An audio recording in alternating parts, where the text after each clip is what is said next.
Direct শুরু করে দিলাম। তো এখানে একটা মেয়েকে দেখতে পাচ্ছ দাঁড়িয়ে আছে খুব টেনশনে। বিয়ে বাড়ি এসেছিলাম তো মেয়েটা তোমরা দেখলে। তো এবার দেখছি এই তো বসে আছে এখানে কনে বর। তো এদিকটা দেখো প্রচুর মেয়ে এসছে এদিকে সব মানে এখানে গিফট দিচ্ছে কেউ, যেটা মানে দেয় সব। তো এদিক থেকে সামনে ক্যামেরায় তোমাদেরকে দেখে দিই কত মেয়ে এসছে ভাই সাহ, প্রচুর মেয়ে। ও মৌসুম ऐसे लग रहा है कि दिल गार्डन गार्डन हो रहा है यार।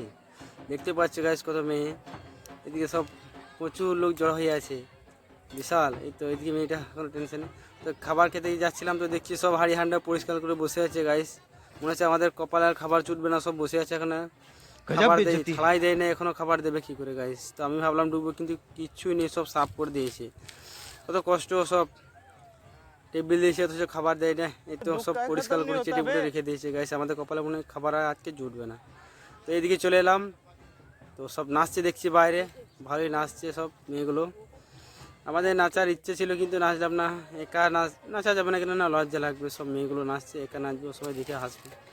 তো এই দিকটা দেখো সব নাচছে, এই তো খুব ভালোই নাচছে।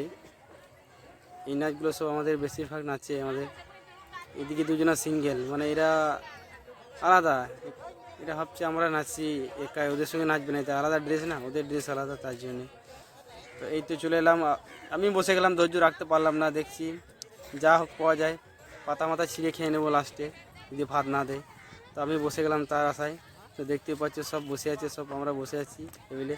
তো আমাদেরকে দিয়েছে যারা খেয়েছে, এটুকুলো এখনও পড়ে আছে, ভাবছি ওগুলো খেয়ে নেবো, কিন্তু না খেলে বলে লোকে বললো, হাই লজ্জা।